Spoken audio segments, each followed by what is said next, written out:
रुकिए, बस एक पल के लिए रुकिए। जो बात आप अभी सुनने वाले हैं वो कोई साधारण कथा नहीं है। ये उन प्राचीन ग्रंथों में छिपा एक गहरा सत्य है जिसे हर कोई समझ नहीं पाता। क्या आपने कभी सोचा है कि जब किसी घर में एक बेटी जन्म लेती है तो क्या वो सिर्फ एक सामान्य घटना होती है या फिर उसके पीछे कोई गहरा कारण, कोई अदृश्य नियम काम करता है? प्राचीन मान्यताओं के अनुसार इस संसार में कोई भी जन्म यूं ही नहीं होता।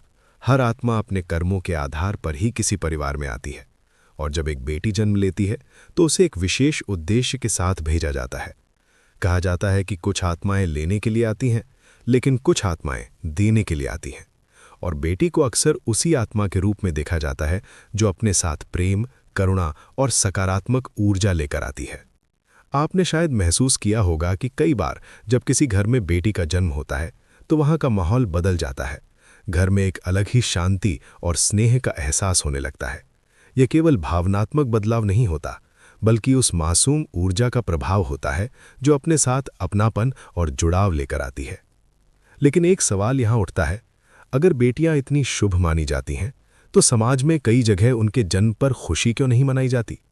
इसका उत्तर भी उसी कर्म सिद्धांत में छिपा है। मान्यता है कि हर आत्मा उस स्थान को चुनती है जहां उसका कोई अधूरा संबंध या उद्देश्य होता है। कभी-कभी एक बेटी ऐसे घर में भी जन्म लेती है जहां उसे बराबरी का स्थान नहीं मिलता, लेकिन ऐसी आत्माएं कमजोर नहीं होती। वे बदलाव लाने के लिए आती हैं। वो अपने व्यवहार, अपने प्रेम और अपनी शक्ति से धीरे-धीरे पूरे परिवार की सोच बदल देती हैं। एक और गहरी बात, कभी आपने सोचा है कि आपके घर में जो बेटी है उसका आपसे रिश्ता सिर्फ इस जन्म का ही है? ऐसा माना जाता है कि आत्माएं कई जन्मों से एक दूसरे से जुड़ी होती हैं।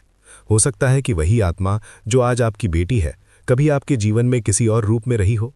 इसलिए हर रिश्ता केवल वर्तमान नहीं होता, वो एक लंबी यात्रा का हिस्सा होता है। अब सोचिए, अगर एक बेटी अपने साथ इतनी सकारात्मकता और अवसर लेकर आती है तो क्या उसे कम आंकना सही है? उसे शिक्षा से वंचित करना, उसके सपनों को छोटा करना या उसे बोझ समझना, ये केवल सामाजिक गलती नहीं बल्कि एक गहरी समझ की कमी है। वास्तव में हर बेटी एक जिम्मेदारी भी है और एक अवसर भी। जिम्मेदारी उसे सही दिशा देने की और अवसर खुद को बेहतर इंसान बनाने का। जब किसी घर में बेटी को सम्मान मिलता है तो वहां केवल खुशियां ही नहीं आती, बल्कि वहां एक संतुलन, एक शांति बस जाती है। इसलिए अगर आपके जीवन में कोई बेटी है, चाहे वो आपकी हो या किसी और की, उसे सम्मान देना, उसका साथ देना ही सबसे बड़ा धर्म है।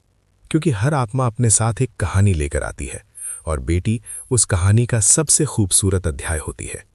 अगर इस कहानी ने आपके दिल को छुआ हो तो एक पल के लिए अपनी बेटी, अपनी बहन या अपने घर की हर उस लड़की के बारे में ज़रूर सोचिए, क्योंकि हो सकता है वो सिर्फ आपका आज नहीं बल्कि आपके बीते हुए कल का अधूरा रिश्ता हो।